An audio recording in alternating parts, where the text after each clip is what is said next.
Eleanor Ashworth had learned in the space of a single evening that the distance between hope and despair could be crossed in the time it took a man to raise a glass of champagne, and 3 years later she still carried that lesson like a stone lodged beneath her ribs, a weight she had grown so accustomed to that she sometimes forgot it was there until moments like this one, standing at her bedroom window in the grey light of a spring morning, watching rain streak down the glass and pool on the sill. The gardens of Briarwood spread before her in all their overgrown neglect, and she pressed her right thumb against the inside of her left wrist, feeling the steady pulse beneath her skin, as if to remind herself that she was still here, still breathing, still enduring. The Hartwell ball had been in late spring as well, she remembered. Though the weather had been fine that night, the air sweet with the scent of hothouse flowers that drifted through the open doors of the ballroom, and she had worn her best gown, a pale rose silk that her mother had worn before her, and she had believed with the foolish certainty of a girl of 20 that Lord Clarence Pemberton would declare himself before the evening ended. She had watched him across the room, his golden hair gleaming in the candlelight, his pale blue eyes finding hers with what she had been certain was meaning. And when he had excused himself to speak with a group of gentlemen near the refreshment table, she had drifted closer, her heart beating so loudly she was certain everyone could hear it, already composing in her mind the letter she would write to her father, already imagining the relief in his eyes when she told him she would be a viscountess. She had been close enough to hear every word, close enough to see the way Clarence's lips curved as he spoke, the casual cruelty of his smile as he declared to his companions that the Ashworth girl had served her purpose well enough, that a man must have options while pursuing a true prize, that surely no one believed he would actually marry so far beneath his station when £40,000 and a baron's daughter awaited him in Miss Arabella Kingsley. She remembered the laughter, the clink of glasses raised in toast to his engagement, the cold shock that had rooted her feet to the marble floor even as her face burned with humiliation. She remembered fleeing to the terrace, the stones icy beneath her thin slippers, the way she had pressed herself against the balustrade and willed herself not to weep where anyone might see. 3 years had passed since that night, 3 years of whispers following her through ballrooms, 3 years of watching other girls receive proposals while she stood along the wall with the dowagers and the wallflowers, her grey eyes darkening with each season that passed without an offer. Her father's health had declined, his fortune dwindling with it, and Eleanor had watched her dreams of love wither like the white camellias that had once bloomed in her mother's garden, now nothing but bare earth and memory. She had stopped hoping.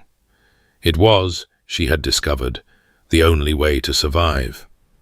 The rain had not ceased by afternoon, and Eleanor descended the stairs to find her father in his study, a room that had once smelled of leather bindings and the pleasant mustiness of well-loved books, but now carried the sharper scent of pipe tobacco and something else, something she could not name but recognized nonetheless as the particular fragrance of worry, of sleepless nights, spent poring over columns of figures that refused to balance no matter how many times one added them. Samuel Ashworth sat behind his desk, surrounded by papers and ledgers that seemed to have multiplied in the weeks since she had last ventured into this room, and when he looked up at her entrance, she saw that his hands were trembling, a fine tremor that he tried to still by pressing his palms flat against the mahogany surface, and she knew before he spoke that whatever news he had to share would not be good. "Eleanor," he said, and his voice cracked on her name, "I had hoped to spare you this, but I find I cannot carry it alone any longer." She crossed to him, her grey eyes darkening with concern as she took the chair across from his desk, the same chair where she had sat as a child while he read to her from volumes of poetry and history. And she folded her hands in her lap and waited, because she had learned in these 3 years since the Hartwell ball that there was a dignity in stillness, a strength in allowing others to find their words without rushing them. "The estate is mortgaged," he said, and each word seemed to cost him something precious. "The debts have mounted beyond what I can manage, and we face ruin within the year."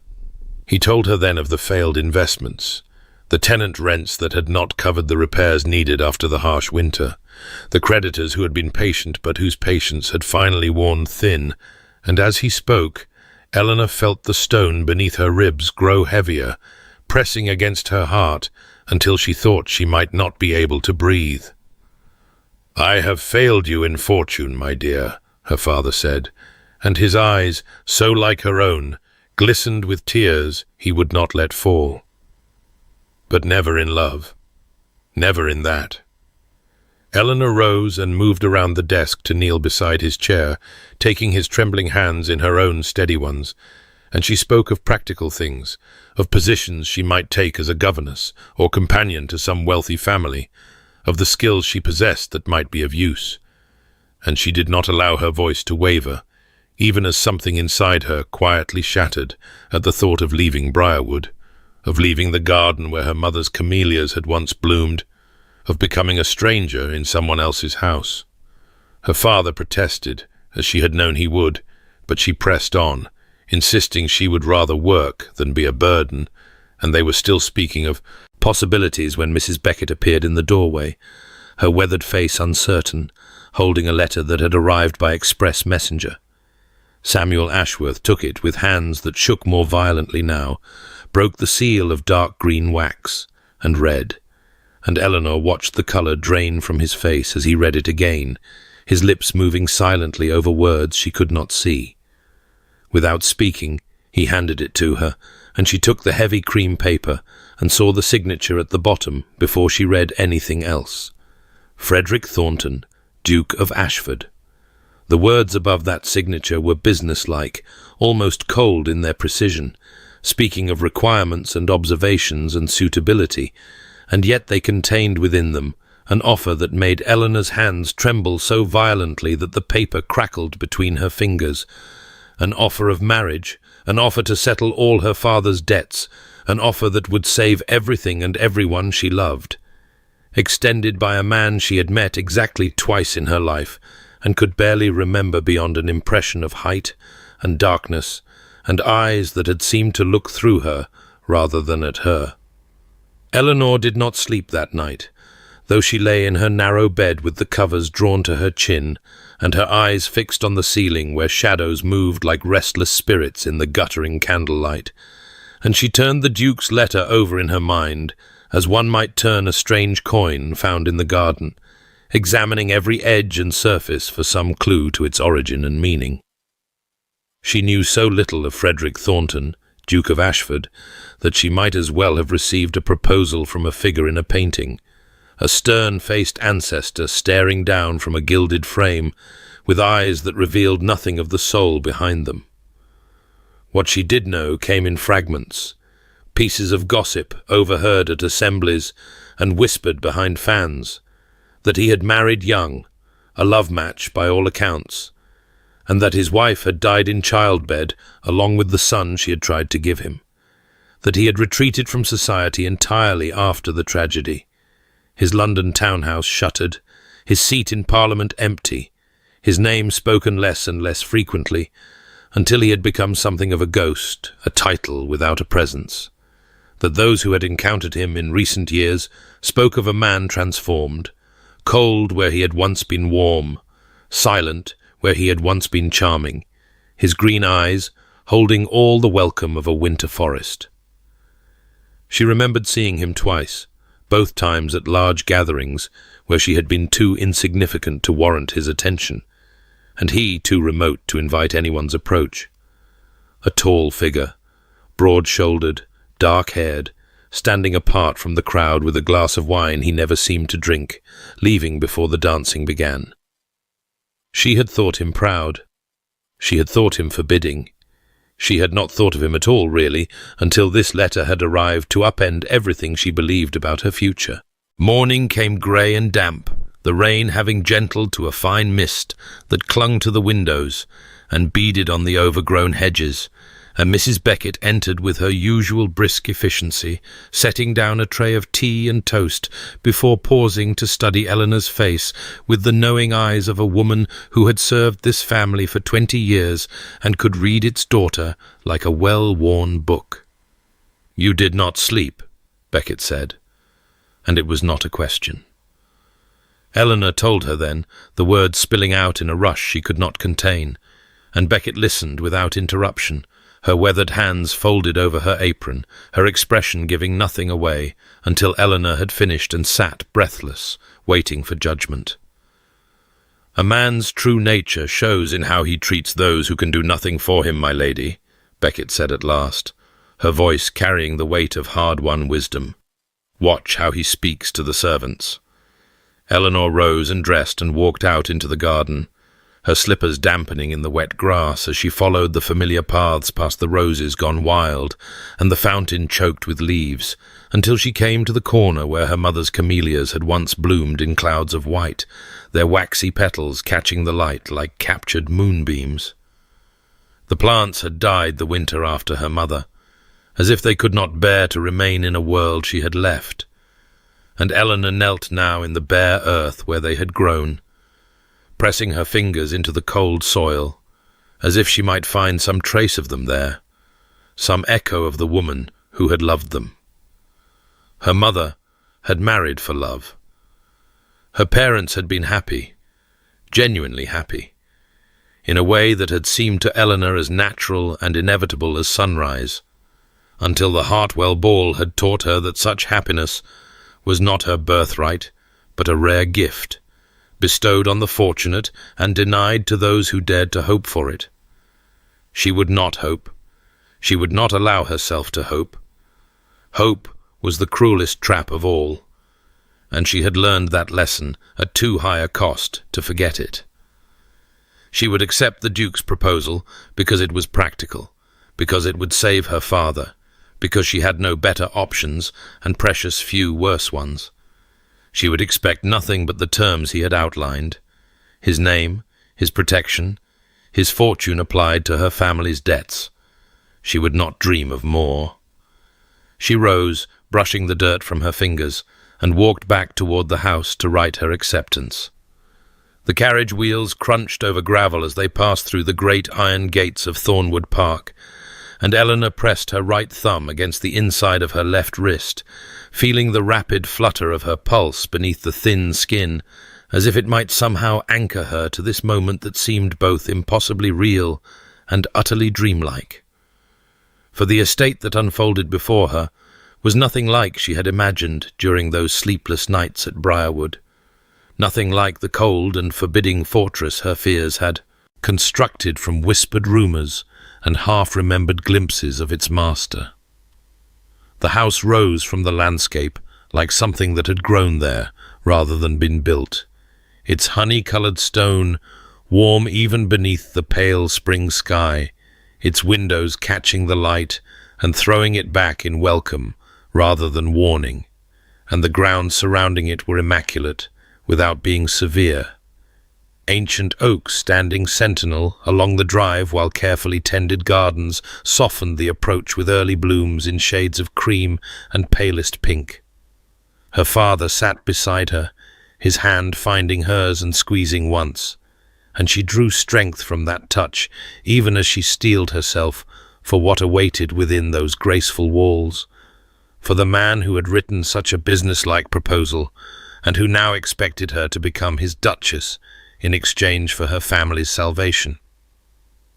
They were shown into a formal study by a butler whose manner was correct but not cold, who addressed them with quiet respect and offered refreshment, and Eleanor noted these small details as Mrs. Beckett had advised, filing them away as evidence of how this household was run, of what manner of master commanded it.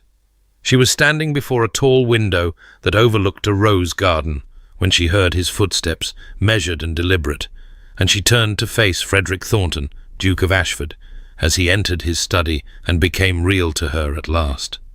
He was taller than she remembered, broad-shouldered, in a way that spoke of physical activity rather than mere tailoring, and his dark hair was cut shorter than fashion dictated, silver threading at his temples despite his relative youth, in a way that might have seemed distinguished on another man, but on him seemed almost like a mark of something survived.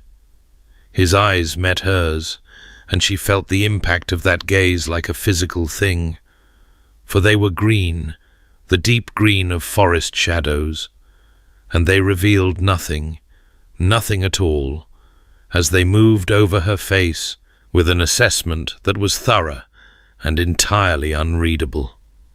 He smelled of sandalwood and cedar with an undertone of leather, a scent she would later learn came from his shaving soap and hours spent in the saddle, and she breathed it in without meaning to as he crossed to greet her father first, his handshake firm, his words of welcome correct if not warm.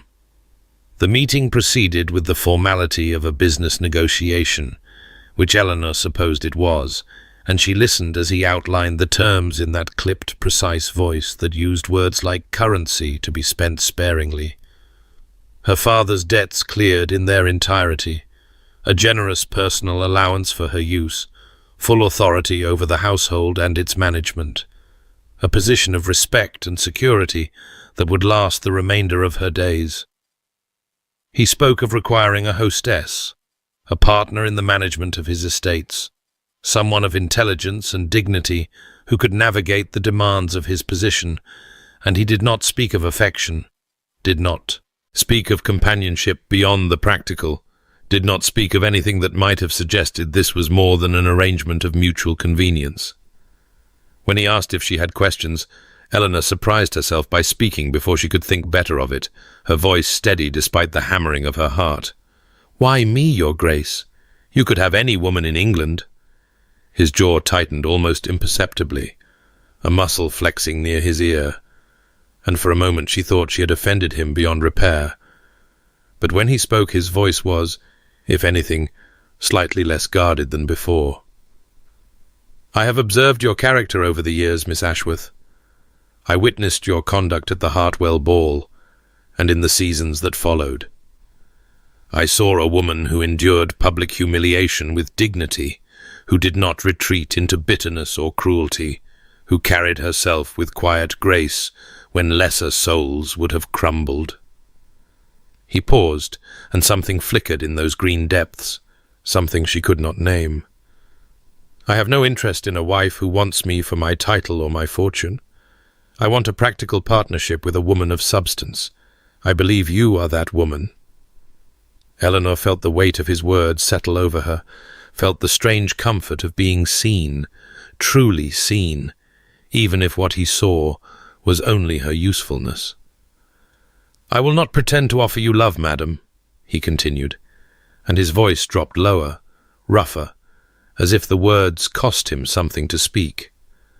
"That is not within my capacity, but I offer you my name, my protection, and my word that you will never again be made to feel small. I do not break my word." She thought of Clarence Pemberton, of his honeyed promises and laughing betrayal, of all the pretty words that had meant nothing, and she found in this man's stark honesty something she had not expected: relief. Her thumb pressed hard against her wrist as she spoke. "Then I accept, Your Grace." The chapel at Thornwood Park was ancient and beautiful, its stone walls softened by centuries of candlelight and prayer, and Eleanor stood at its threshold on the morning of her wedding with her father's arm trembling beneath her fingers, and a spring thunderstorm breaking against the stained glass windows, as if the heavens themselves wished to mark this moment with drama she had not requested and did not want. She wore her mother's pearls, the only treasure that had not been sold to pay debts, and they lay cool against her throat like a benediction from a woman 12 years dead, a woman who had married for love and been loved in return, and who would perhaps have wept to see her daughter walking toward a man who had promised protection but not affection, security but not tenderness, a future but not the kind Eleanor had once dreamed of in the innocent days before Clarence Pemberton had taught her what dreams were worth. The vicar's words rose and fell like music beneath the percussion of thunder, and Frederick stood before the altar in dark formal attire that made him seem even taller, even more imposing, his green eyes fixed upon her face with an intensity she could not read as she approached on feet that felt curiously distant from her body, as if she were watching herself from somewhere far away, a ghost attending her own transformation from Miss Ashworth to the Duchess of Ashford. His responses were clear and firm when he spoke his vows, his voice carrying easily over the storm's fury, and when he took her hand to place the ring upon her finger, his touch was steady, his skin warm against her cold fingers, and she noticed that he held her hand a moment longer than strictly necessary, his thumb brushing once across her knuckles before he released her, a gesture so small she might have imagined it, were it not for the way his jaw tightened afterward, that telltale muscle flexing near his ear, as if the touch had cost him something he had not intended to spend. She breathed in and caught his scent, sandalwood and cedar and leather, and something in her chest loosened unexpectedly, some knot of fear she had not known she carried, because whatever else this man might be, he smelled of warmth and earth and living things, not of the hothouse flowers and champagne that still haunted her memories of humiliation. The wedding breakfast was small and quiet, held in a dining room where rain streamed down tall windows, and candles flickered against the grey afternoon light. And Eleanor met her new mother-in-law properly for the first time, when Lady Henrietta Thornton crossed the room to take both her hands and squeeze them with surprising strength, her eyes, green like her son's, but warmer, softer, crinkling at the corners as she smiled. "I am glad," the Dowager Duchess said quietly, pitched for Eleanor's ears alone, "that he has finally chosen well." Eleanor did not know what to make of those words, did not know what choosing well meant when the choice had been made for practical reasons by a man who claimed love was beyond his capacity, but she tucked them away to examine later. Another piece of the puzzle that was Frederick Thornton.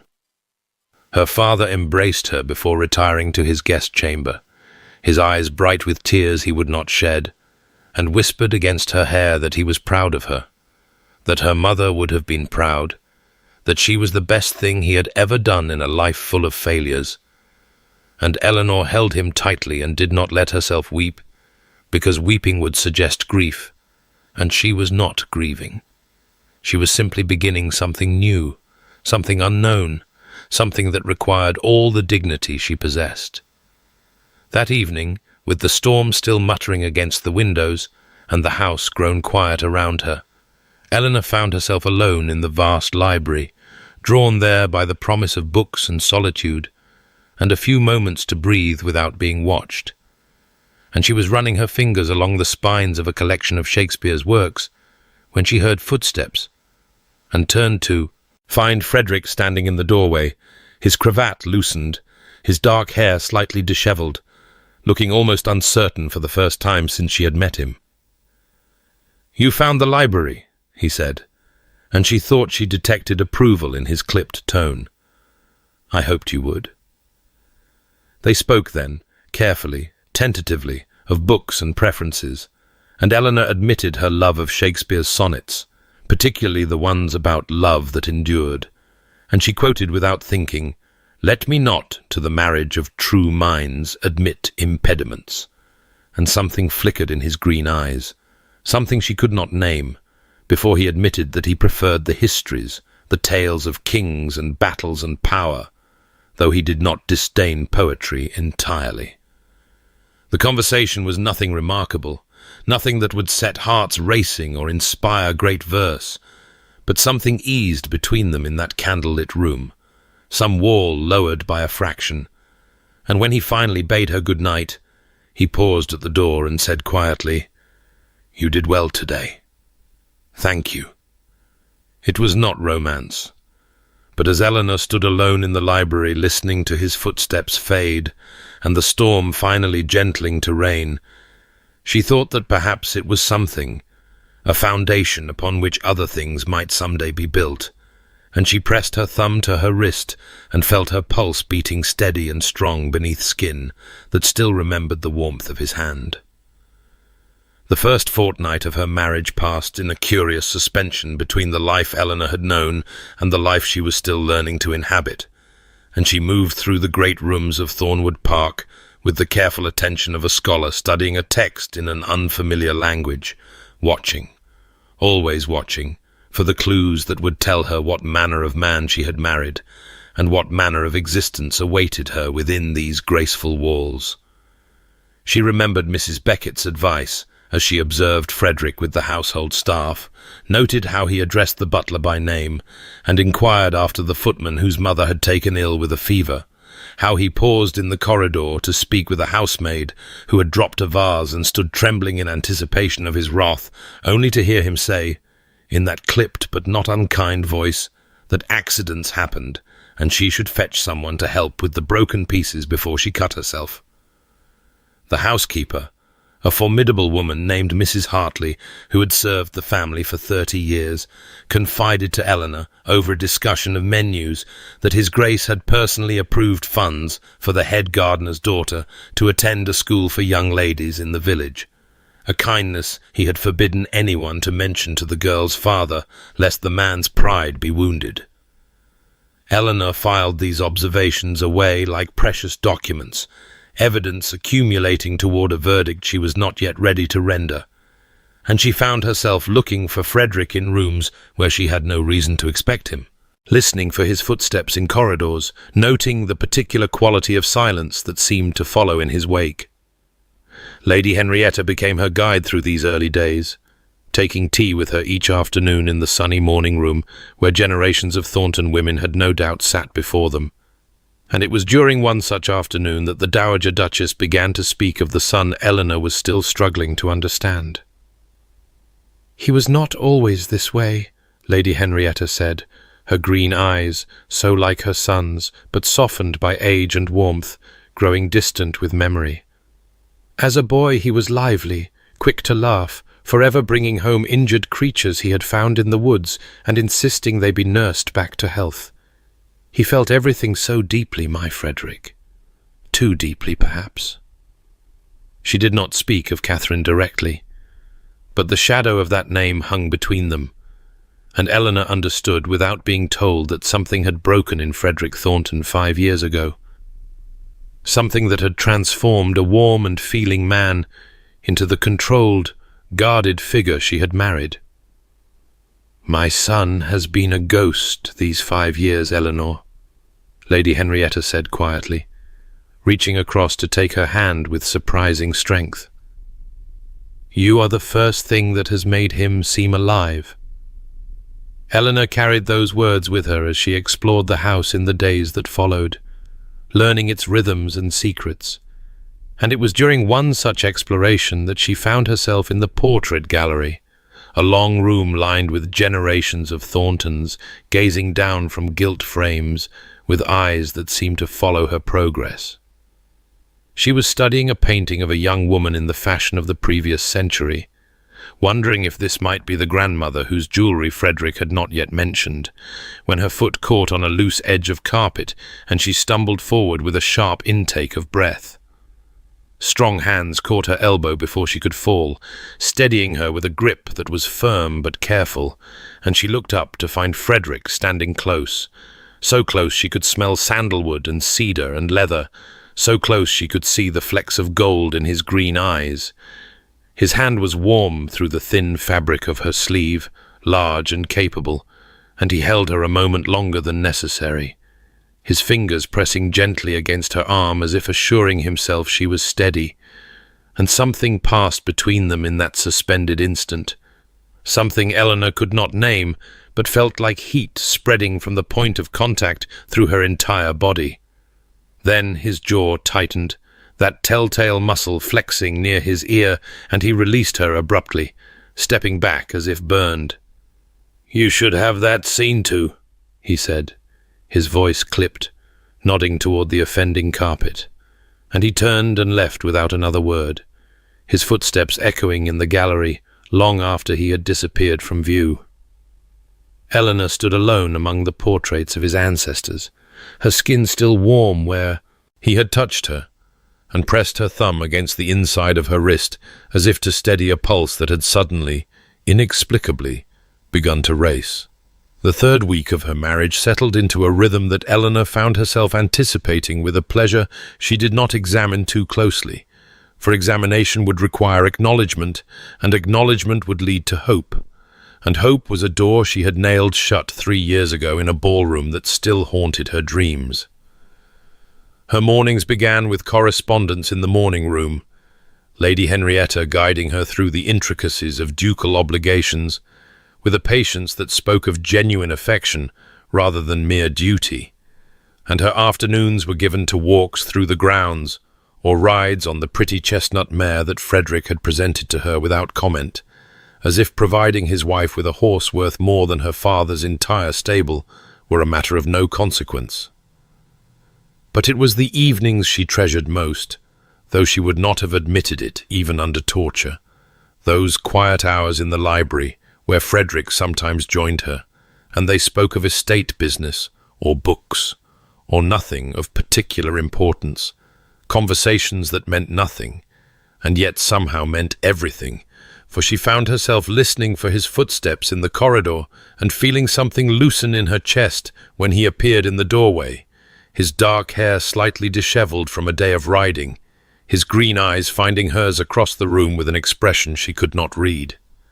It was on a morning in that third week that Eleanor walked to the stables to request her mare be saddled for an afternoon ride, the summer sun warm on her shoulders, and the scent of hay and horses and warm earth rising to meet her as she approached the weathered stone building, and she was about to call for a groom when she heard a voice, low and gentle, coming from one of the stalls at the far end. She followed the sound without thinking, her slippers silent on the packed earth floor, and what she found stopped her breath in her throat.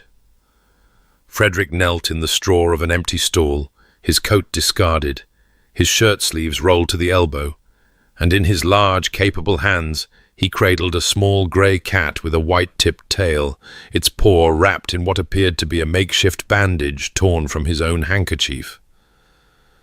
"There now, you foolish creature," he was saying, his voice so tender, so utterly unlike the clipped formality she had come to expect, that Eleanor felt tears prick unexpectedly at her eyes.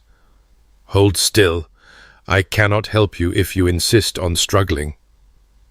The cat mewed plaintively, and Frederick made a sound that might have been a laugh, soft and warm, as he adjusted the bandage with infinite care.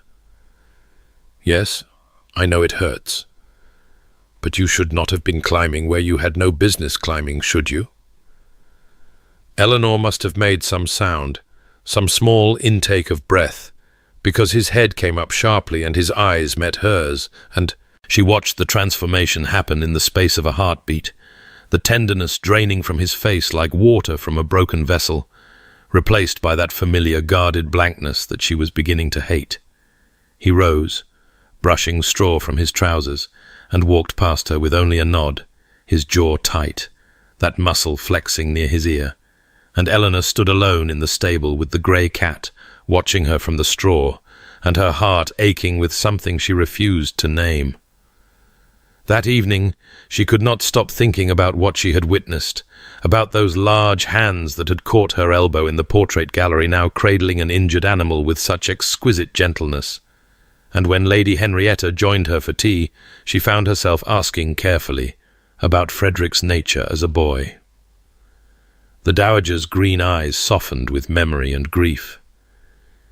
"He was forever bringing home wounded things," she said quietly. "Birds with broken wings, rabbits caught in snares, once a fox kit whose mother had been killed by hunters. He could not bear to see anything suffer. He feels too deeply, my Frederick. That is why he has learned not to feel at all." She set down her teacup and regarded Eleanor with an expression that saw too much. "Society will try to diminish you, my dear. They will whisper that you married above yourself, that Frederick settled for convenience. Let them whisper.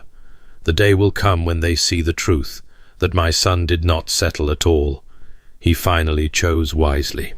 The 4th week of her marriage brought a morning so fine that Eleanor could not help but feel something lift in her chest when she drew back the curtains and saw the summer sun blazing across the grounds of Thornwood Park, gilding the distant trees and turning the dew-laden grass to scattered diamonds, and she was still standing at the window when a footman arrived with a message that His Grace wondered if Her Grace might care to ride out with him to inspect the tenant farms. A request so unexpected and yet so welcome that she found herself agreeing before she had fully considered what it meant to spend an entire afternoon in his company with no library walls to contain them and no servants to provide the comfortable buffer of duty. They set out after luncheon, Frederick on his great black stallion and Eleanor on the pretty chestnut mare he had given her, and she noticed almost immediately how he adjusted his pace to match hers, how his horse seemed always to be positioned just so, blocking the occasional gust of wind that swept across the open fields, shielding her from the dust kicked up by passing farm carts. And she understood that this was simply how he was, protective without proclamation, attentive without acknowledgement. And she filed this observation away, with all the others she had been collecting like precious stones since the day she had watched him kneel in stable straw with an injured cat cradled in his capable hands. They spoke little as they rode, but the silence between them had lost its awkward edges, had become something almost comfortable, and Eleanor found herself stealing glances at his profile, at the strong line of his jaw and the silver threading through his dark hair, and the way his green eyes surveyed his lands with an expression that spoke of duty and love, intertwined so deeply they could not be separated. The trouble began at the stream, a shallow ribbon of water that cut across the path between 2 tenant farms, barely deep enough to wet a horse's fetlocks, and Eleanor's mare, who had proven herself a sweet and biddable creature in every other circumstance, planted her hooves at the water's edge and refused absolutely to take another step forward. Frederick crossed easily, his stallion splashing through without hesitation, and turned to watch as Eleanor applied her heels and clicked her tongue and did everything a competent horsewoman ought to do, all to no avail whatsoever. "Come now," she said, her voice firm, but her patience beginning to fray at the edges. "It is only water, you ridiculous animal. You have crossed streams before. I have seen you do it." The mare flicked her ears back and did not move. "Please," Eleanor tried, abandoning dignity for negotiation. "Please, you beautiful, impossible beast, just a few steps. That is all I ask. Just walk forward like a sensible horse." Nothing. She leaned forward and stroked the mare's neck, her voice dropping to a coaxing murmur. "Sweetest angel, darling horror, I will bring you apples, I will bring you sugar, I will sing you lullabies, if that is what you require. Only please, for the love of all that is holy, cross this stream." And then she heard it, a sound so unexpected that for a moment she could not identify its source. A laugh, a real laugh, warm and surprised and utterly unguarded. And she looked up to find Frederick watching her from the opposite bank, his stern face transformed by genuine amusement, the corners of his eyes creased, his mouth curved in a smile that stole 10 years from his countenance and made her heart stutter in her chest. He looked young, she thought with sudden wonder. He looked alive. And she stared at him as if seeing him for the first time. This man who had been a ghost, and was now, in this moment, so vividly present that she could not look away. He rode back across the stream to her side, took her mare's bridle in one gloved hand, and led them both through the water, while Eleanor sat speechless in her saddle. "Angel and horror in the same breath," he said, the corner of his mouth still curved with the ghost of that extraordinary smile.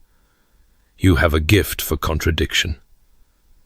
They rode on together to the hilltop he had promised to show her, the highest point on the estate, and when they crested the rise, Eleanor drew in her breath at the view spread before them, the whole of Thornwood Park laid out like a tapestry in shades of green and gold, the great house in the distance, the farms and fields and forests that comprised his domain, and were now, she realized with a start, hers as well. "This is my favorite place," Frederick said quietly, his eyes on the horizon rather than on her. "I have never brought anyone here." The significance of those words settled over her like a mantle, heavy with meaning she was not yet ready to examine, and she sat beside him in the warm summer sun, with the smell of grass and earth and horses surrounding them, and she felt something crack in the wall she had built around her heart.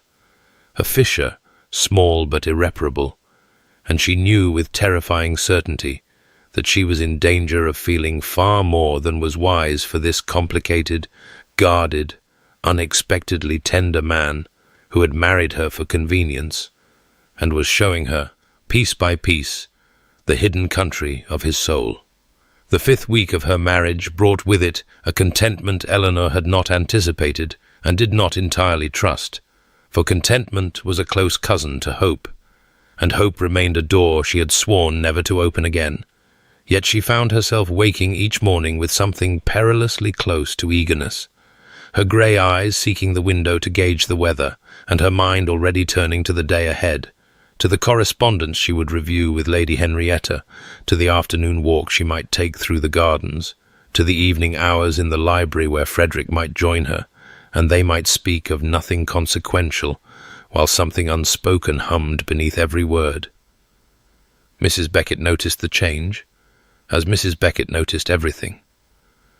And one morning, while arranging Eleanor's chestnut hair into its elegant chignon, she remarked with studied casualness that the household staff had grown quite fond of the new Duchess, that cook had been heard praising Her Grace's thoughtful inquiries about the kitchen gardens, and that His Grace himself had been observed in conversation with the housekeeper, asking pointed questions about Her Grace's preferences in food, in flowers, in everything. "He asked specifically about flowers, my lady," Beckett said, her eyes meeting Eleanor's in the mirror with an expression that saw far too much. "Wanted to know if you had mentioned any particular favourites." Eleanor's heart stuttered at this intelligence, but she kept her voice steady as she replied that she could not imagine why the Duke would concern himself with such trivial matters, and Beckett merely hummed in that knowing way of hers and said nothing further, though her silence spoke volumes.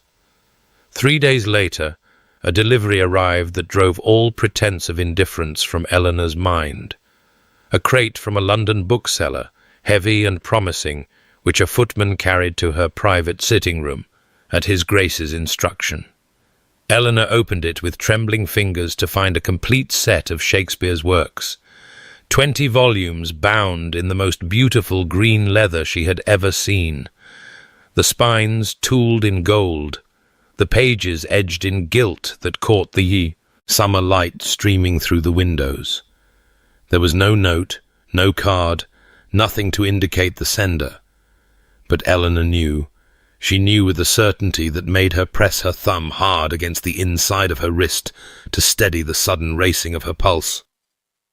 That evening at dinner, she thanked him, her voice carefully controlled, and Frederick merely nodded, his expression giving nothing away. But his green eyes warmed to jade as he said, "You mentioned the sonnets. I noticed you had only a worn single volume." Such a simple statement, such an ordinary observation, and yet Eleanor heard what lay beneath it. "I was listening," I remembered. "I cared enough to act."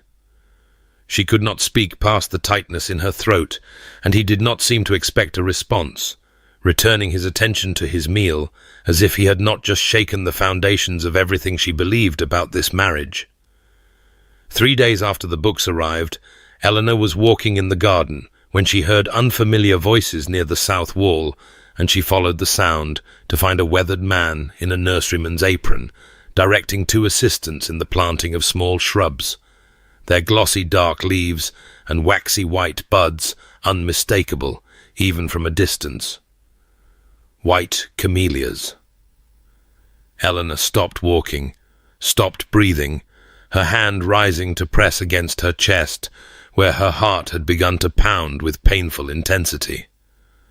She had mentioned them once, only once, in passing, weeks ago, a brief comment about her mother's garden and the flowers that had died when she had, and she had not thought he was listening, had not imagined he would remember, had certainly never dreamed he would send to a renowned nursery for plants to fill the empty space where her mother's camellias had once grown.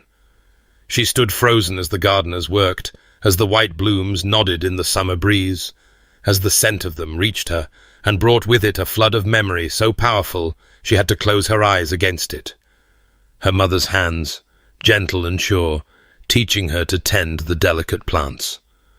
Her mother's voice, warm with love, explaining that camellias meant devotion, meant longing, meant my heart is yours. That evening she found Frederick in the library, standing before the fire with a book in his hands, and he looked up when she entered with an expression she could not read. "Thank you," she managed, though the words felt wholly inadequate, her voice rough with the tears she would not let fall. "For the camellias. I did not think you were listening." He set down his book and regarded her with those forest-dark eyes, and something passed between them, something that made the air feel thick and charged, and when he spoke his voice was low and quiet in the firelit room. "You are welcome," he said. "I listen, Eleanor, even when it seems I do not." The 6th week of her marriage brought a summer storm so violent that the windows of Thornwood Park rattled in their frames, and the ancient oaks on the south lawn bent like supplicants before an angry god, and Eleanor found herself trapped in the library with Frederick as the evening drew in, and the thunder rolled across the sky in great crashing waves that seemed to shake the very foundations of the house. She had been reading, or attempting to read, one of the green leather volumes of Shakespeare he had given her, but the words blurred before her eyes as she became increasingly aware of Frederick's stillness in the chair across from hers, the way his hands gripped the armrests with a tension that whitened his knuckles, the rigid set of his shoulders beneath his dark coat as if he were bracing himself against something far more threatening than mere weather. The fire crackled in the grate, sending shadows dancing across the book-lined walls, and the scent of sandalwood and cedar reached her as it always did when he was near. That scent she had come to associate with safety, with home, with him. But tonight there was something else in the air, something heavy and fraught, that made her set aside her book and watch him with growing concern, as lightning split the sky beyond the windows and illuminated his face in harsh white light. He was staring into the flames, his green eyes distant, lost somewhere she could not follow, and the muscle near his jaw worked steadily as thunder crashed overhead with a violence that made her flinch. "Frederick," she said softly, and he did not respond, did not seem to hear her at all, and she understood then that wherever he had gone in his mind, it was a place of profound darkness. She waited, her heart aching with a tenderness she could no longer deny, and when he finally spoke, his voice was rough, scraped raw by something that had nothing to do with the storm outside, and everything to do with the storm within. "It was a night like this," he said, still not looking at her, his hands still gripping the armrests, as if they were the only things anchoring him to the present. "When Catherine—" He stopped, swallowed, and Eleanor saw his hands tremble, those large, capable hands that had been so gentle with an injured cat, so careful when he clasped the bracelet around her wrist. "I was in London. Parliamentary business. I should have been here." The words came slowly, painfully, dragged from some deep place he had kept locked for 5 long years. "She went into labour early. The message reached me too late. I rode through the night, through a storm much like this one, and when I arrived—" His voice broke, and Eleanor's eyes burned with tears she would not let fall. "They were already buried. My wife, my son. I never saw them. I never said goodbye." The thunder rolled again, and Frederick's jaw tightened, the muscle flexing as he fought for control. "I was not there. I should have been there. If I had been there, perhaps—" He could not finish, and Eleanor could bear the distance between them no longer. She rose from her chair and crossed to kneel beside his, close enough to catch his scent, close enough to see the devastation in his green eyes when he finally turned to look at her. But she did not touch him, sensing that he balanced on a knife's edge, and the wrong gesture might shatter him entirely. "It was not your fault," she said quietly, her voice steady despite the ache in her chest. "You could not have known. You could not have changed what happened." He looked at her then, truly looked at her, and his eyes were the colour of winter pine, cold with old grief, and something that might have been fear. "I made myself a promise," he said, his voice barely above a whisper. "Never again. Never to care that deeply again. It is safer." And Eleanor understood, with a clarity that stole her breath, exactly what she was facing, exactly what walls he had built around his wounded heart. And she understood too, with terrifying certainty, that she had already begun to care for this complicated, guarded, broken man far more than was safe, far more than was wise, far more than she had ever intended when she had promised herself she would not hope. The journey to London took 2 days, and Eleanor spent most of it with her right thumb pressed against the inside of her left wrist, feeling her pulse flutter beneath the thin skin like a caged bird desperate for escape, for this would be her first public appearance since the Hartwell ball 3 years ago, her first time facing the society that had witnessed her humiliation and whispered about it ever since. And though she was now the Duchess of Ashford, though she wore the camellia bracelet warm against her wrist, and carried with her the memory of Frederick's trembling hands in the firelit library, she could not shake the cold dread that settled in her stomach as the townhouse came into view, a grand edifice of pale stone that seemed to watch her approach with the same calculating assessment she expected from every pair of eyes at the Kensington ball. Frederick, seated across from her in the carriage, must have sensed her mounting anxiety, for he leaned forward and said in that quiet, clipped way of his, "You are the Duchess of Ashford. You answer to no one." And the words, so simple and so certain, steadied something inside her, even as her heart continued its frantic rhythm.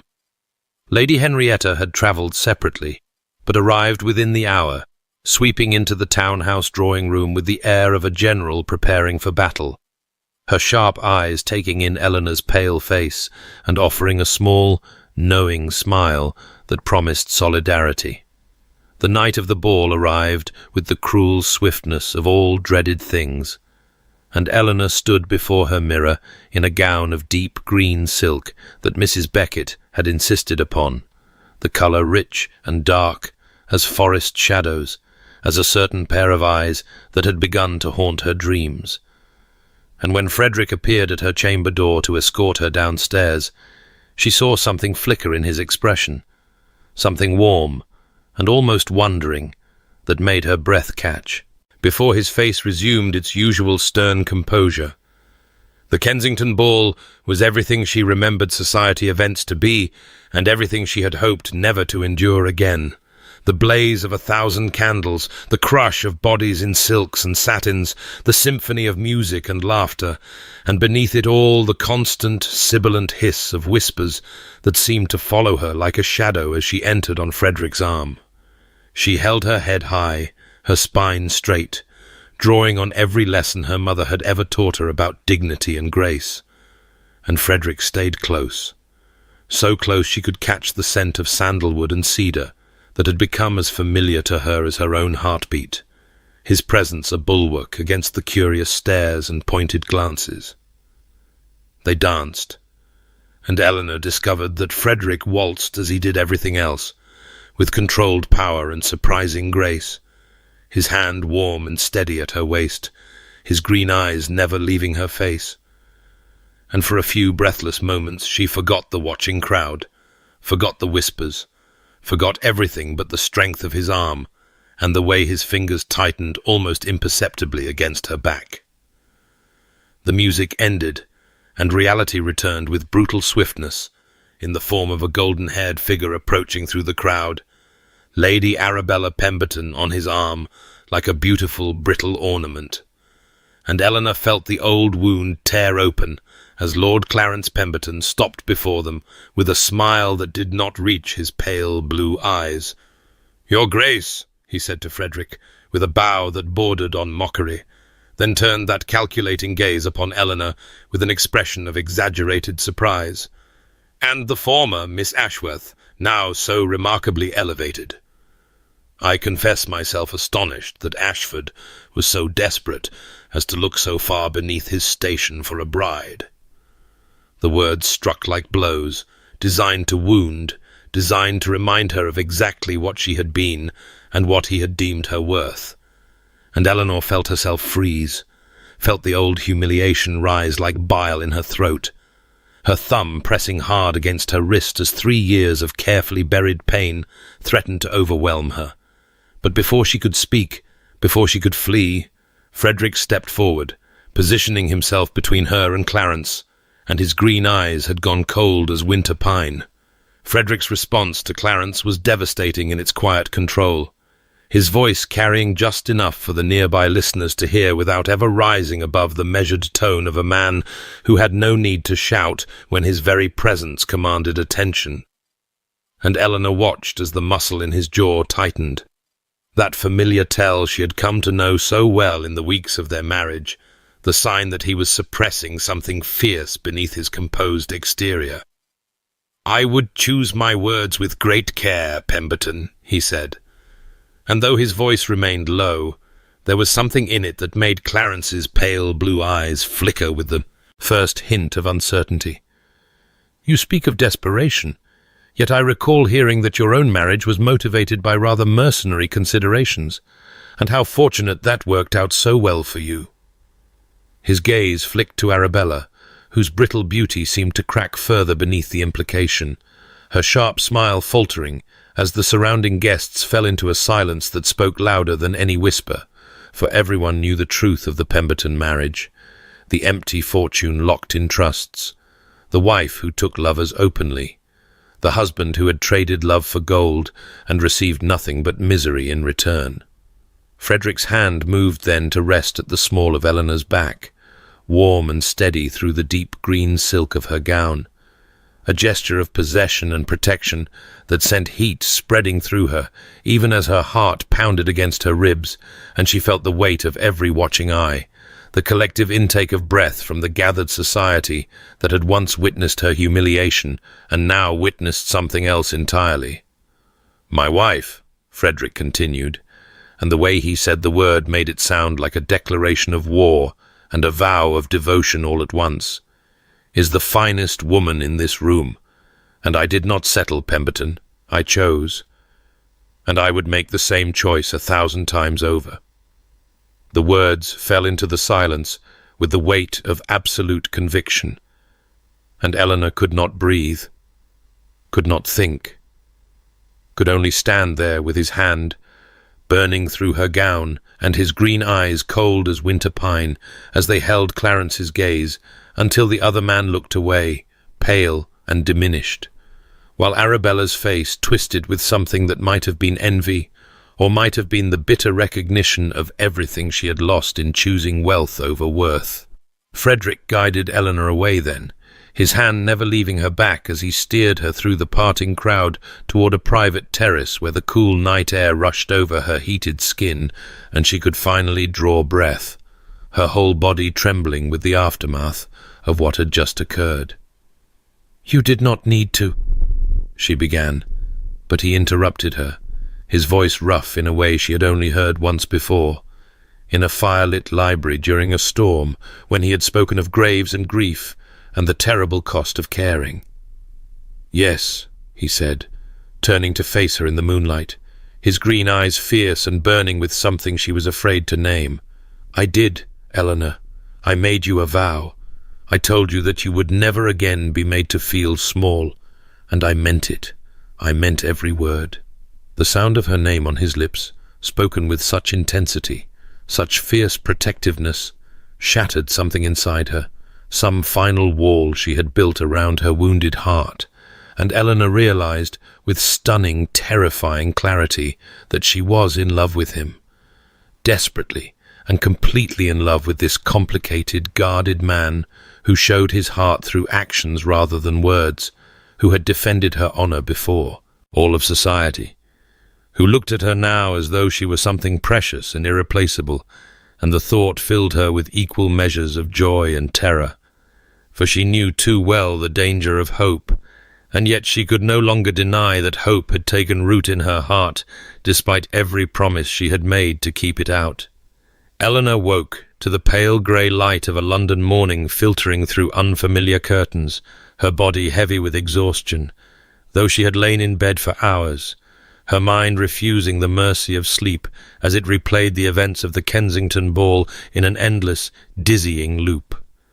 Clarence's cruel smile, the whispers that had followed her like shadows, and then Frederick's voice cutting through it all with that devastating quiet conviction, his hand warm and steady at the small of her back, his green eyes fierce as winter pine as he declared her the finest woman in the room, and she pressed her right thumb against the inside of her left wrist, now as she had done so many times before, feeling her pulse flutter beneath the thin skin.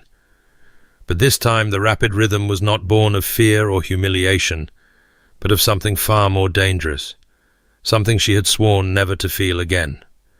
Mrs. Beckett entered with a tray bearing chocolate and toast, her weathered face creased with barely suppressed satisfaction as she set it upon the bedside table and began arranging Eleanor's silk wrapper at the foot of the bed. "The household is all abuzz this morning, my lady," Beckett said, and there was a gleam in her eye that Eleanor had not seen since before the Hartwell ball 3 years ago. "They say His Grace defended you before all of society, that Lord Pemberton looked ready to faint dead away, and that the Duke appeared quite prepared to call him out if he spoke another word against you." Eleanor took the chocolate with trembling hands, the rich scent rising to meet her as she sipped, and she could not help the warmth that spread through her chest at Beckett's words, even as terror coiled alongside it like a serpent in tall grass. She had promised herself she would not hope, had built walls around her wounded heart with the careful precision of a mason constructing a fortress, and yet Frederick's words on the terrace echoed through her memory with relentless persistence. "I made you a vow. I told you that you would never again be made to feel small. I meant it." She recalled his confession in the library during the summer storm, his trembling hands and devastated eyes as he spoke of Catherine and the son he had never held, of the promise he had made himself never to care that deeply again, because caring led only to unbearable loss. And she understood with aching clarity that they were both prisoners of the same fear, both building walls against the very thing they most desperately wanted, and yet she could not stop herself from wanting more, wanting everything, wanting him in ways that terrified her precisely because she knew how completely he could destroy her if she let him. Lady Henrietta arrived shortly after noon, sweeping into Eleanor's private sitting room with her sharp eyes taking in everything. The shadows beneath Eleanor's grey eyes, the way her hands twisted in her lap, the camellia bracelet glinting at her wrist. "You care for him," the Dowager Duchess said without preamble, settling into the chair across from Eleanor, with the air of a woman who had seen too much of life to waste time on pleasantries. And it was not a question, but a statement of fact, as immutable as the turning of the seasons. Eleanor opened her mouth to deny it, to offer some measured, careful response that would protect the fragile walls she had built, but the words would not come, and instead she heard herself say in a voice barely above a whisper, "I did not intend to." Lady Henrietta's expression softened with something that looked almost like hope. "No one ever does, my dear. That is precisely what makes it love rather than mere calculation. The question is not whether you care for him, but what you intend to do about it." She leaned forward, her aged hands reaching to clasp Eleanor's trembling fingers. "My son has been a ghost these 5 years, Eleanor. I have watched him move through the world as though he were already buried alongside Catherine and the child. But since your marriage, he has been different, lighter, more present, more alive than I have seen him since before the tragedy. And he may not know how to say it. He may not yet have the words for what he feels, but he shows it in everything he does. Watch what he does, not what he cannot yet speak. The weeks that followed the Kensington ball passed in a blur of candle-lit ballrooms and crowded drawing rooms, of musicales where Eleanor sat with her hands folded in her lap and her heart racing each time Frederick leaned close to murmur some observation about the performance, his breath warm against her ear, and his scent of sandalwood and cedar wrapping around her like a promise she was still too afraid to believe. And she found herself watching him with new eyes now, cataloguing every gesture, every glance, every small act of care that Lady Henrietta had urged her to notice. And what she saw left her breathless, with a hope she could no longer suppress, no matter how fiercely she tried. At a reception hosted by Lady Cromwell, the crush of guests pressed them together in the overcrowded salon, and Frederick's hand found hers in the crowd without hesitation, his fingers threading through hers with a naturalness that made her pulse stutter.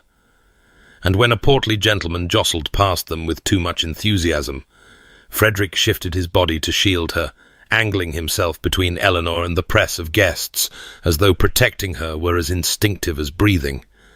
She noticed how he watched the room, his green eyes scanning for any sign of Clarence or Arabella, positioning them always where she would not be caught off guard, and when she grew tired at a particularly tedious dinner party hosted by Lord and Lady Hartwell, he noticed before she could speak a word, rising from his chair and making their excuses with such smooth authority that their hostess could only curtsy and wish them well. And in the carriage afterward he said nothing, merely drew her hand into his lap and held it there, his thumb tracing absent circles on her palm, while the London streets passed by in a blur of gaslight and shadow. At a crowded musicale 3 days later, Eleanor mentioned in passing that the heat and the perfume of too many bodies in too small a space had given her a headache, and within moments Frederick had guided her to a quiet corner near an open window, procuring a glass of cool lemonade and standing beside her like a sentinel. While the soprano's voice soared through arias Eleanor could barely hear over the pounding of her own heart. He did not speak of feelings, did not offer flowery declarations or poetic vows, but his actions spoke with a constancy that left her aching with want and wonder, and she remembered Lady Henrietta's words, "Watch what he does, not what he cannot yet speak." The morning rides in Hyde Park became her favourite hours. The crisp autumn air sharp with the scent of fallen leaves and wood smoke as they rode side by side along the sandy paths, their horses' hooves beating a steady rhythm, while Frederick spoke of his plans for Thornwood Park, of improvements to the tenant cottages, and a new school he wished to build for the village children, and when he asked her opinion, she gave it freely, surprised by how seriously he listened, how carefully he considered her suggestions. "You have good instincts," he said one morning, as they paused at the crest of a small rise overlooking the Serpentine, the water glinting silver in the pale autumn light. "I value your counsel." And the words, simple as they were, struck her with the force of a declaration, for she understood now that for a man who guarded his heart as fiercely as Frederick did, such an admission was no small thing, and her heart ached with wanting more, with wanting everything, with wanting him to say the words she could see sometimes flickering in his green eyes before he looked away. The journey back to Thornwood Park felt different than Eleanor had anticipated, the familiar countryside rolling past the carriage windows, no longer a landscape of exile, but something closer to homecoming, and she found herself pressing her face to the glass like a child as the great iron gates came into view, the gravel drive crunching beneath the wheels in a rhythm that seemed to welcome her rather than merely receive her. And when Frederick handed her down from the carriage, his fingers lingered on hers a moment longer than necessary, his green eyes warming to jade as he said quietly, "Welcome home, madam." And the word home settled into her chest like a living thing, taking root in the spaces between her ribs where fear had once lodged, like broken glass. The white camellias had flourished in her absence, their waxy petals gleaming in the pale autumn light, as Eleanor walked the garden paths the following morning, and she knelt beside them, as she had once knelt beside the bare earth at Briarwood. But this time her fingers touched blooms rather than memory, life rather than loss, and she thought of her mother with a tenderness that no longer carried the sharp edge of grief, thought of Frederick, who had listened when she believed no one was listening, who had planted these flowers in soil he had never seen her touch, who had given her back something she had thought lost forever. She was no longer pretending she did not love him, could no longer maintain the careful fiction that her heart remained safely walled behind the fortress she had constructed after Clarence's betrayal, and the admission terrified her, even as it set something free in her chest, some caged bird that had been beating its wings against her ribs for months now, desperate for release. That evening found them in the library, as had become their custom, the fire crackling in the hearth, and the familiar scent of leather bindings and old paper wrapping around Eleanor like a blanket, and she settled into her usual chair with the green-bound Shakespeare Frederick had given her. But she could not focus on the sonnets, could not make sense of the familiar words, because she felt his gaze on her like a physical touch, warm and searching. And when she looked up, his green eyes were fixed on her face with an expression she could not quite name. "Is something wrong?" she asked, her voice steadier than she felt, and Frederick set down his own book with deliberate care, the muscle in his jaw working as it did when he struggled with words that would not come easily. "No," he said slowly, and his voice had dropped to that lower register that made her pulse quicken, rough with something suppressed. "Something is right. I am not accustomed to it." He rose then and crossed to the small table near the window where a velvet box sat that Eleanor had not noticed before, and when he returned to stand before her chair, she saw that his hands were not quite steady, those large, capable hands that had caught her in the portrait gallery, that had led her mare through the stream, that had rested at the small of her back while he declared her the finest woman in the room. "This was my grandmother's," he said, opening the box to reveal a delicate gold bracelet set with a single pearl, and Eleanor's breath caught in her throat at its beauty, at the tiny camellia-shaped clasp that glinted in the firelight. "Not Catherine's," he added carefully, and the distinction mattered. She understood that it mattered profoundly. "My grandmother was married to my grandfather for 53 years. She told me once that love was not a feeling but a choice, made new every day." He knelt before her chair, and Eleanor could not breathe, could not move, could watch as he took her wrist in his gentle grip and clasped the bracelet around it, his fingers lingering on her pulse point where she had so often pressed her own thumb to steady herself. "I wanted you to have it," he said, and when he looked up at her, his green eyes held something vulnerable and fierce and utterly unguarded, and Eleanor could not speak past the tightness in her throat, could only look at him with her heart in her eyes, the camellia clasp cool against her skin, and the fire casting golden light across his face, and she understood that they stood together on the precipice of something neither of them had expected to find.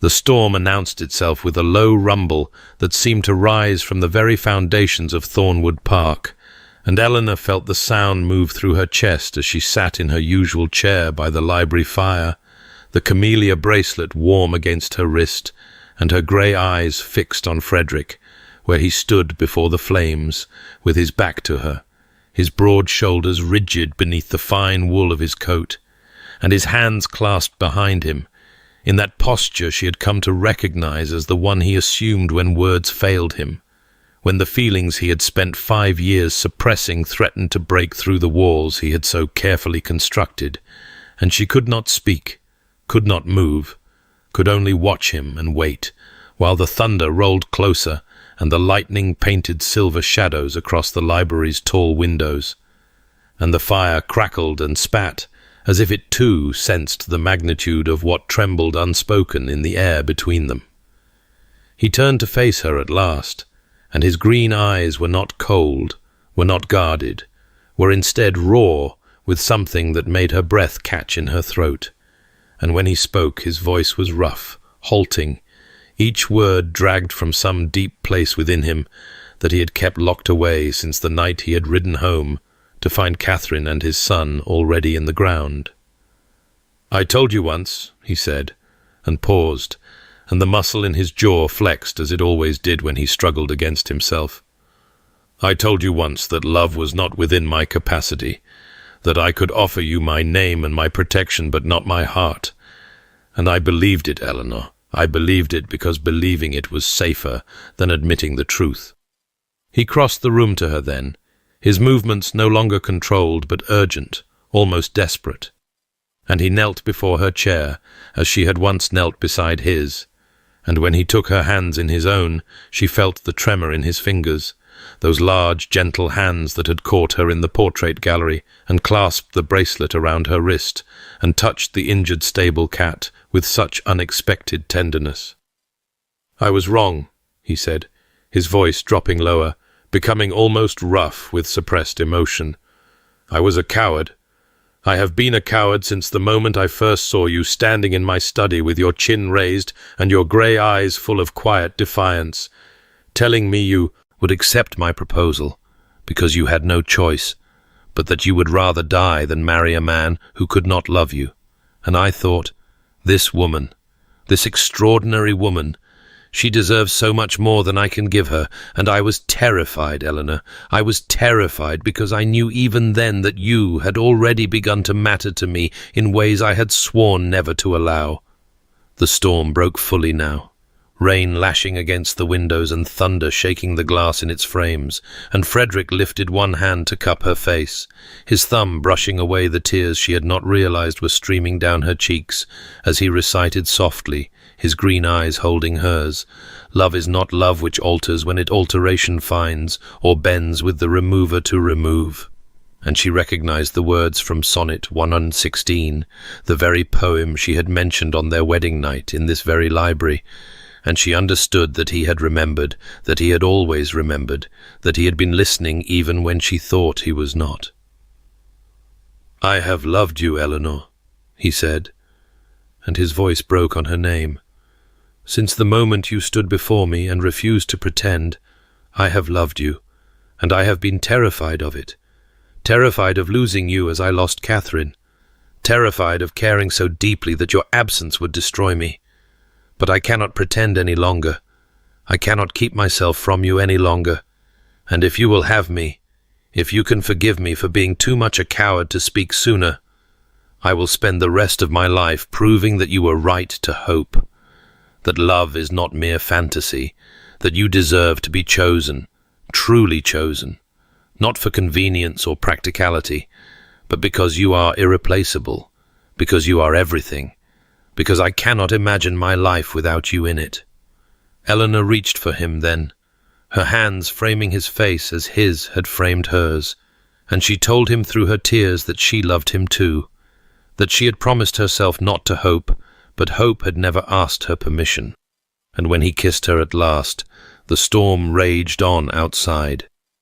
But they were safe, they were home, they were finally and completely together.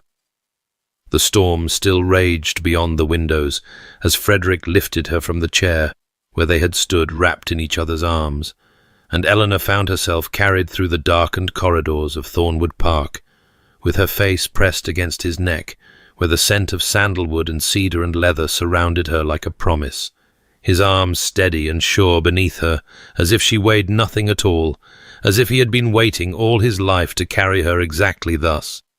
And when they reached the master chambers, he set her down with such careful reverence that she felt tears prick her eyes again, felt the magnitude of this moment settle into her bones like the thunder that shook the ancient stones of the house around them. He was tender in ways she had not imagined possible from a man of such controlled reserve, his large hands gentle as they traced the architecture of her face, the curve of her shoulder, the delicate bones of her wrist where the camellia bracelet caught the firelight. And when he spoke her name, it was with a roughness that undid her entirely, that stripped away the last vestiges of the walls she had built around her wounded heart 3 years ago, in a ballroom where a golden-haired man had laughed at her pain. The storm outside seemed to move through them both, fierce and unrelenting, and Eleanor discovered that Frederick's legendary control extended even to this, that he was patient and attentive and focused entirely upon her pleasure, as if nothing else in the world existed, as if she were the only thing that had ever mattered, and she understood at last what it meant to be chosen, truly chosen, not for fortune or convenience, but because someone had seen her and found her irreplaceable. Afterward they lay tangled together in sheets that smelled of him, of them, and his hands would not stop moving over her skin, as if he needed constant reassurance that she was real, that she was here, that she was his, and when he spoke against her temple, his voice was rough with wonder and regret. "I wasted 3 months," he said. 3 months of being too afraid to tell you, too afraid to reach for what I wanted most." And Eleanor laughed, a sound of such pure, unguarded joy that it surprised them both, her hands becoming animated as they always did when she was truly happy, gesturing even in the warm darkness of their shared bed. "We have the rest of our lives," she said, and he pulled back to look at her with those green eyes soft as spring leaves, warm as jade, and something in his face made her heart clench with the force of her love for him. "Yes," he said simply, "we do." Morning came grey and gentle through the tall windows, the storm having spent itself sometime in the small hours while they slept wrapped around each other, and Eleanor woke to find Frederick already watching her with a faint smile playing at the corners of his mouth, his dark hair dishevelled against the pillows and silver threading at his temples, catching the pale light. "Good morning, wife," he said, and the word sounded different now, weighted with meaning it had not carried before, and Eleanor reached up to touch his face with wondering fingers, marvelling that she was allowed, that this stern and guarded man had opened himself to her so completely. "Good morning, husband," she replied, and the camellia bracelet glinted on her wrist as she traced the line of his jaw, and she thought of the promise she had made herself in the overgrown garden at Briarwood, kneeling in the dirt where her mother's flowers once grew. She had promised herself she would not hope. But hope, it seemed, had never asked her permission. The Duke and Duchess of Ashford returned to London for the winter season 1 month after that storm-swept night in the library, and Eleanor discovered that the city she had once dreaded now seemed to welcome her with open arms. Or perhaps it was simply that she no longer cared what welcome it offered, because she carried her home with her in the form of the man whose hand rested at the small of her back as they ascended the grand staircase of the Wellington estate, his touch warm and possessive and entirely unnecessary for her balance, but utterly essential for her happiness, and she could feel the weight of every gaze in the glittering ballroom turning toward them as they paused at the top of the stairs, could hear the whispers beginning to ripple through the crowd, like wind through summer wheat. But these whispers were different from the ones that had followed her 3 years ago, different even from the curious murmurs at the Kensington ball. For now, the Ton watched the cold Duke of Ashford look at his wife as though she hung the moon and stars, watched his stern face soften into something approaching tenderness whenever she spoke, watched his green eyes warm to jade each time she laughed, and Eleanor knew that Lady Henrietta's prediction was unfolding before all of society's eager eyes. She wore the camellia bracelet at her wrist and a gown of deep sapphire blue that Frederick had commissioned from the finest modiste in London without telling her, a gown that made her grey eyes shimmer like storm-touched silver, and her chestnut hair gleam with threads of copper in the candlelight. And when she had protested the extravagance, he had simply looked at her with that faint smile she had come to treasure and said that a duchess ought to dress like one, though they both knew the truth was simpler and more profound. He wanted the world to see her as he saw her, and he had the means to ensure they did. The Wellington Ball was the grandest event of the winter season, the ballroom blazing with 1,000 candles and fragrant with hothouse flowers and alive with the music of a full orchestra. And Frederick led her through the crush of silk and diamonds, with his hand never leaving hers, his tall frame angled to shield her from jostling, his deep voice murmuring observations about their fellow guests that made her press her lips together to suppress laughter. And when he swept her onto the floor for the first waltz, he held her closer than propriety strictly permitted, his hand spanning her waist with familiar possession, his eyes never leaving her face. Lady Henrietta stood at the edge of the dance floor, with tears glittering in her sharp eyes, watching her son laugh at something his wife said, watching the ghost she had mourned for 5 years finally become flesh and blood again. And when Eleanor caught her gaze across the crowded room, the Dowager Duchess raised her champagne glass in a silent toast that needed no words. Lord Clarence Pemberton was present with Lady Arabella on his arm, and Eleanor saw them standing near the refreshment table in almost exactly the spot where Clarence had once stood to mock her. But there was no triumph in his pale blue eyes. Tonight, only a hollow envy that aged his handsome face beyond its years, and Arabella looked thin and brittle beside him, her beauty sharp-edged with disappointment, her gaze following the Duke and Duchess with something that might have been regret.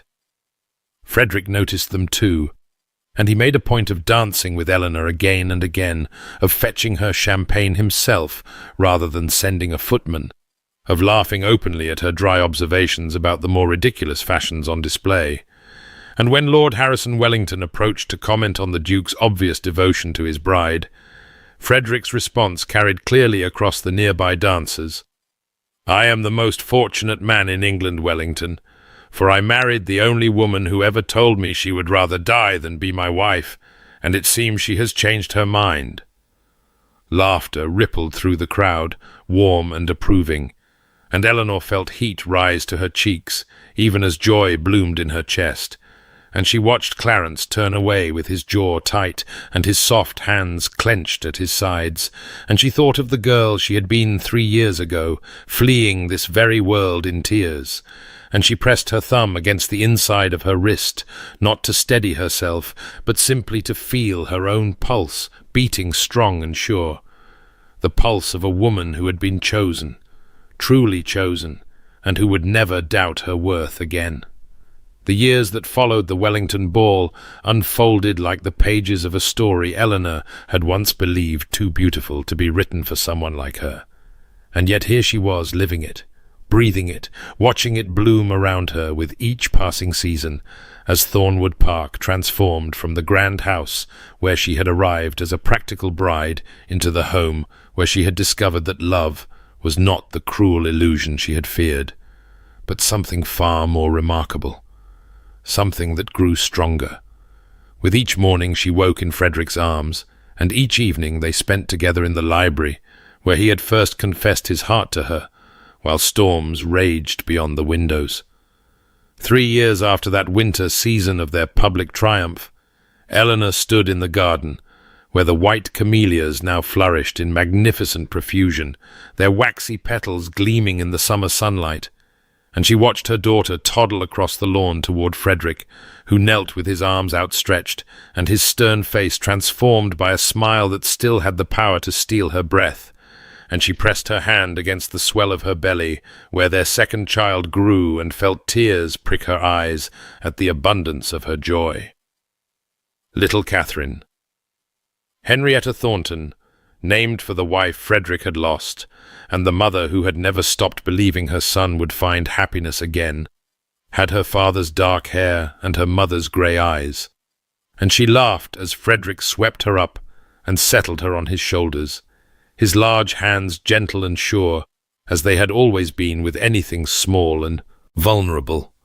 And Eleanor remembered the stable cat with the white-tipped tail who still prowled the grounds and sometimes wound around Frederick's ankles when he thought no one was watching. Lady Henrietta had wept when they told her of the pregnancy, had wept again when the child was born healthy and strong, and now she spent long afternoons in the nursery telling her granddaughter stories of the father she adored. The father who had once been a ghost, but was now so vibrantly alive that Eleanor sometimes wondered how she had ever thought him cold. Her own father visited often, his health restored by the relief of debts paid and the joy of seeing his daughter so thoroughly cherished, and he would sit with Frederick in the library discussing books and philosophy, while Eleanor listened and marvelled at how naturally they had become family. Mrs. Beckett remained at her side, promoted now to head of the household staff, and she never tired of reminding Eleanor that she had always known His Grace was a good man, that she had seen it in the way he spoke to the servants from the very first day. The camellia bracelet still circled Eleanor's wrist, its pearl warm against her skin, and sometimes Frederick would lift her hand to his lips and press a kiss to the tiny camellia clasp, his green eyes soft with a tenderness he no longer tried to hide. They had weathered storms together, literal and otherwise, and Eleanor had learned that the love she had once dismissed as fantasy was not only real, but stronger than anything she had imagined. Not a fragile thing that shattered at the first sign of hardship, but a living force that deepened with each shared sunrise and whispered confidence and quiet evening by the fire. And so the story of Eleanor and Frederick Thornton, the Duke and Duchess of Ashford, became one of those tales that society told and retold in drawing rooms and at dinner parties for years to come, not as a cautionary tale of ambition or a scandal to be whispered behind fans, but as something rarer and more precious, a true love story, the kind that reminded even the most cynical observers that sometimes, against all odds and expectations, two wounded hearts could find in each other exactly what they needed to become whole. Eleanor often thought, in the quiet moments when she sat in the library that had witnessed so much of their journey, that she had been wrong about so many things when she was younger, wrong to believe that love was a trap designed to wound, wrong to think that hope was her enemy, wrong to imagine that a practical arrangement could never bloom into something transcendent. And she was grateful every day for the courage it had taken to accept Frederick's proposal, for the wisdom to watch his actions rather than merely listen for words he did not yet know how to speak, for the grace to let herself be loved by a man who showed his devotion in 1,000 small ways before he ever found the words to declare it. The white camellias in the garden grew more magnificent with each passing year, a living memorial to her mother and to the moment she had first understood that Frederick listened even when it seemed he did not. And sometimes she would walk among them with her daughter's small hand in hers, telling the child about the grandmother she had never known, and the flowers that had once grown in a modest garden at Briarwood before finding their true home here at Thornwood Park. Frederick remained devoted, fierce in his protection and tender in his affection. The cold Duke of Society's memory, now a distant legend, that made those who knew him smile with knowing fondness. And Eleanor never tired of watching him with their children, his large, gentle hands infinitely patient as he taught their daughter to ride or held their son through a fever. The man who had once sworn he could not love now overflowing with it, transformed by the choice he made new every day, just as his grandmother had promised. The camellia bracelet still circled Eleanor's wrist, its pearl warm against her skin. And sometimes when storms rolled across the countryside and thunder shook the windows of the library where they sat together, she would catch Frederick's eye and see him smile. both of them remembering the night when everything had changed, when he had finally spoken the words that set them both free. She had learned, in the end, that the distance between hope and despair was not as fixed as she had once believed, that a heart carefully guarded could still be gently opened, that love was not a single moment of declaration, but a lifetime of choosing, again and again, to see and be seen, to know and be known, to hold and be held through every storm. And if you have journeyed with Eleanor and Frederick through these pages, if you have felt your own heart quicken at their first touch and ache at their confessions, and soar at their triumph, then perhaps you too believe that such love is possible, that somewhere in the vast and complicated world there is someone who will listen even when it seems they do not, who will plant gardens for your grief and defend you against every cruelty, who will choose you not despite your wounds, but because of the strength they have given you. Thank you for walking this path with them, and may your own story be filled with white camellias and summer storms and the quiet, fierce, unwavering devotion of a love that grows stronger with every passing year.